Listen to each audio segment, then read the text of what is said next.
Beer Summit Cast no ar, mais um episódio pra lá de especial, o seu podcast cervejeiro, hoje recebendo o Bill Simmons. Hi, Bill. Hi, Candy. How are you?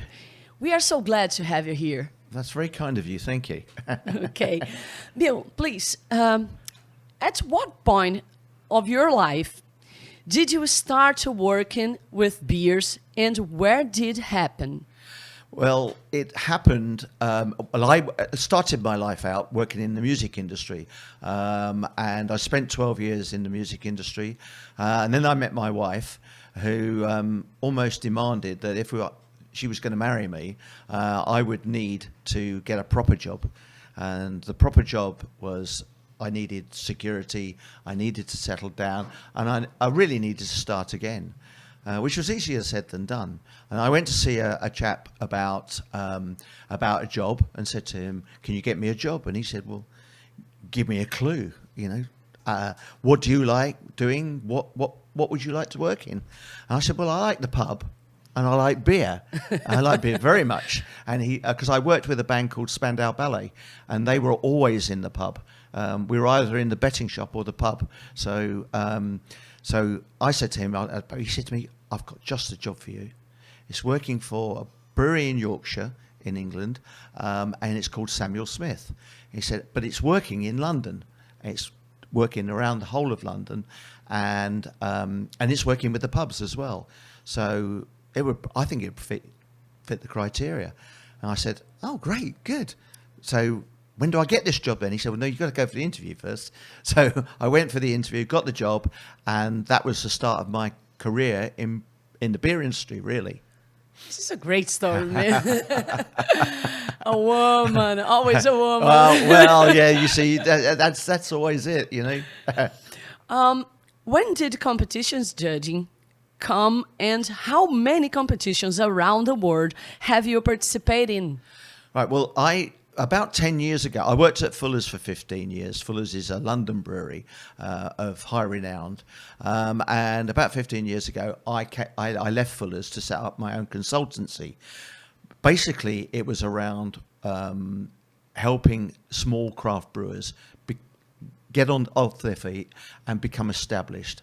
And one of my first clients was Logan Plant, who owned Beavertown in London. He's the son of Robert Plant, the Led Zeppelin singer. Yes. So I worked with Logan initially, trying to help him to understand that if he wanted to really make this project work, he would need something called a strategy plan, which he then gave me this plan. And I said to him, "No, that's what you gave to your dad or your bank to raise money.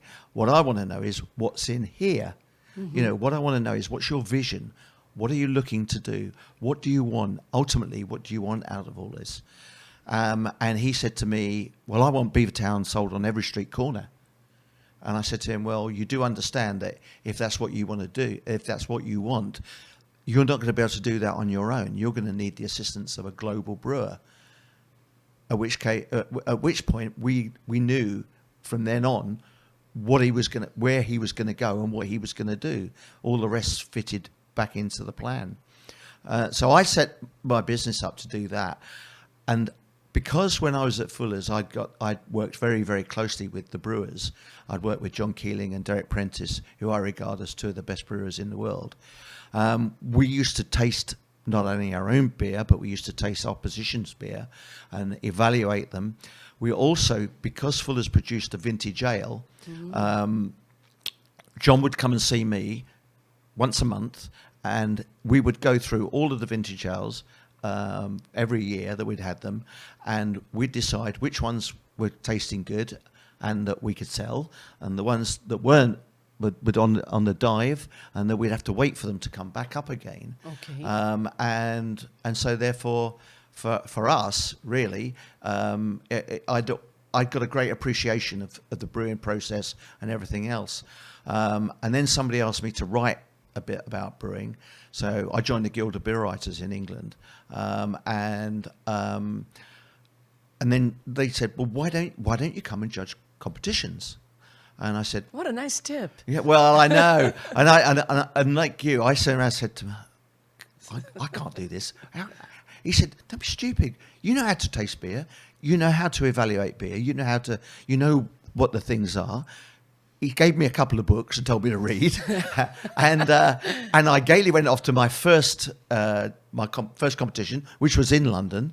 And I absolutely loved it. It was fantastic. You know, the networking, the camaraderie, working with people, judging with people, exchanging views and opinions. It was fantastic. So I thought to myself, this is what I really, really want to do. This can be my little treat. So I then got 3 or 4 people to sign me up to go to World Beer Cup and GABF in America, and then the invitations just came. So you know, I got invited to Brazil. I've been to Greece and to Japan and Korea. So you know, the invitations just flow once you're on the circuit. I say that we're a bit like a band of brothers, really. There are about 350 judges around the world from all different nations, and we're like a traveling circus. So we meet up at beer competitions, which is quite cool, and it's great because you get to see people again, you know, and you talk to people, and you how are you doing, what you've been doing, and it's great fun. And we're talking in podcasts. Yeah. Thanks. In Brazil, how many championships did you participate? This is my 3rd. Okay. What's the importance of competitions for the beer market? Right. I would say to any brewer who is thinking of entering a beer competition, if you're entering it to win medals, it will do absolutely nothing for your brand. It would be useless.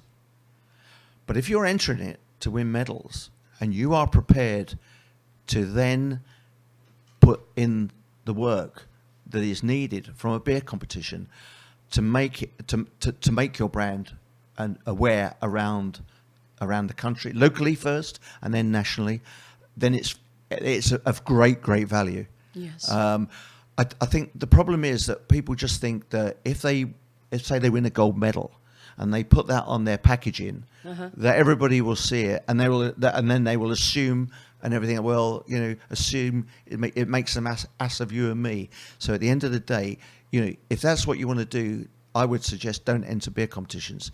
But if you really want to build your brand, and I work with a brand in England who started up again. The brand had a dreadful name back in the 80s and 90s, and the brand was mothballed. It was owned by a big brewery, and 2 young guys came to me and said, "Oh, we want to buy the brand. We're going to ask whether we can buy the name." And I said, "Well, you know, it's got a useless name because it's really badly thought of."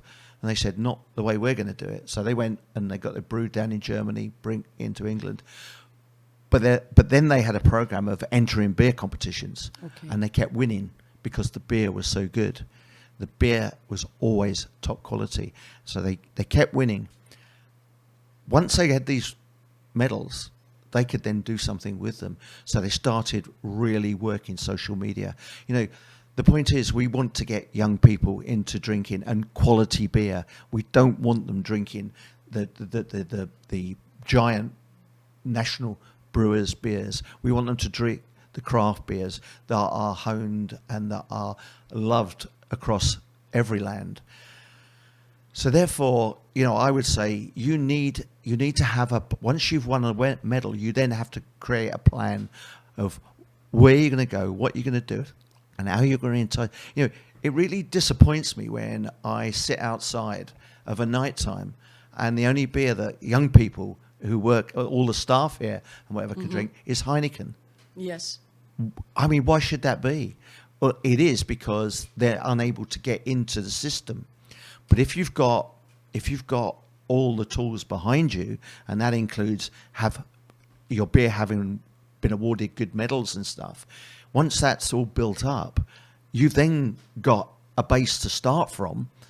So I would say they're highly important to small brewers. It's their way. It's cheap marketing for them.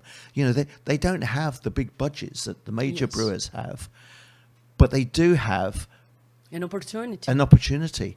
And you know, the big brewers would like an opportunity like that because they're very rarely going to win awards at major competitions, and they can't, and you don't see any medals on their beer.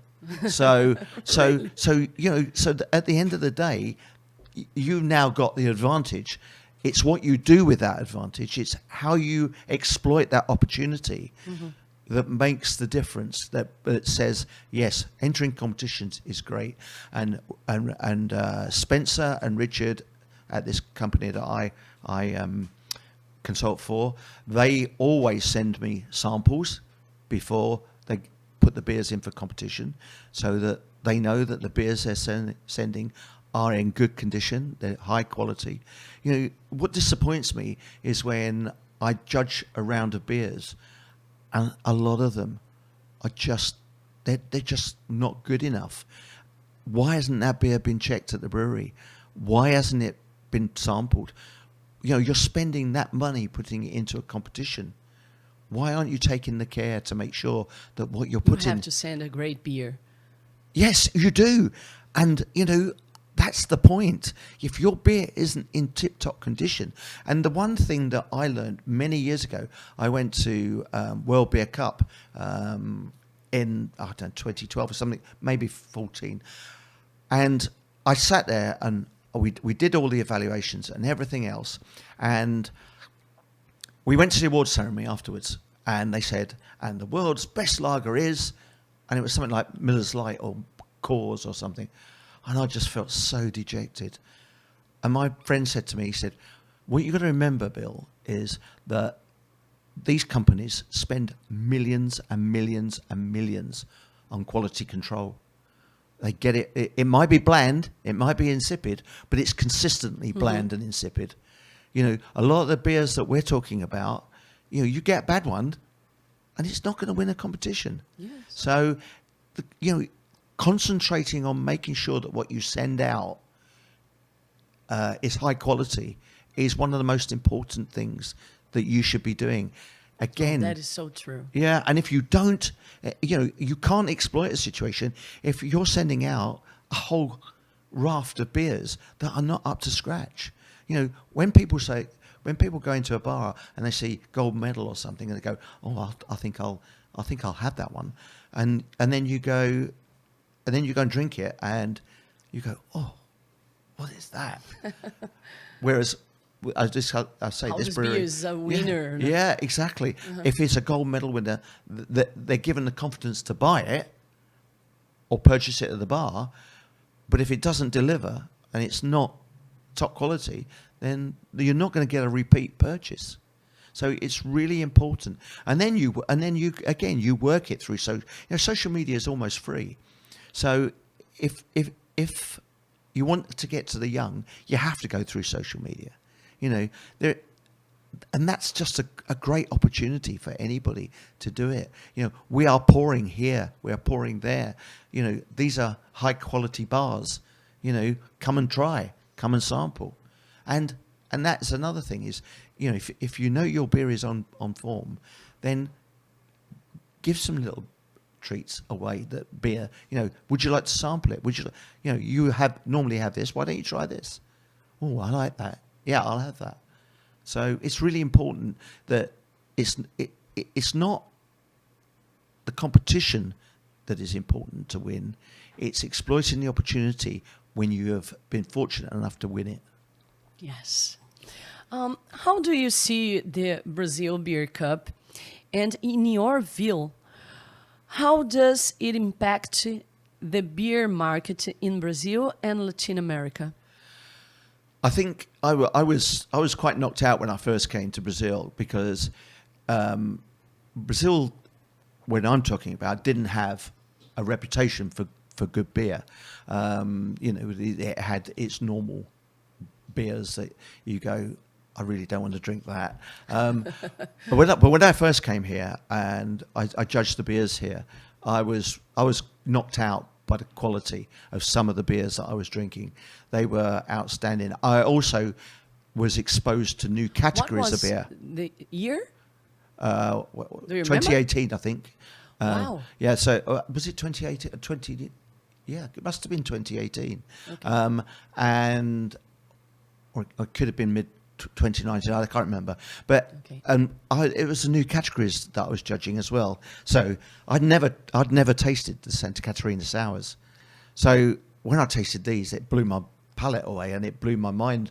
I said, these are just fantastic beers. You know, they should be everywhere. Why are they not being? You know, why when you go into a bar, are you struggling to find them? So I was really excited about what was going on here, and I think the level of enthusiasm that comes through from the beer community in Brazil is probably as intense as anywhere in the world. It's fantastic. The people just have, it's like a fever for. Yes, for, it is. It is, and that is so inspiring, and that is so. It sort of makes you want to keep coming back, you know, and saying yes, I want more. And it's all about education as well, because you know, as I said to you, I travel and judge around the world. And some of the categories are like you taste wood and barrel aged beers. Uh-huh. And when I come here, all of a sudden I've got a wooden barrel, and I'm going, I don't know what this wood is. And if I don't know what the wood is, then I don't understand what that wood imparts into the beer. So then I have to educate myself as to what that wood is and what its component parts will impart into the beer before I can judge the beer. So it's a massive learning process yet again. And, you know, education is the most important thing for anyone who's involved in these competitions, in judging, even in running it. Education. It's all about making sure that people know and understand. And I just think it is a vibrant, both locally and nationally. Great. Finally, what message would you like to leave for all professionals in the brewing industry who are inspired by your story? I would just say, you know, I love it here. I love the enthusiasm. I love the people. And I would just say, you keep doing what you're doing. You're making a difference, and just don't think that you're not. You know, just take the whole thing and make sure you continue to do it in the right way, and make sure you just exploit every opportunity, because I think you've got something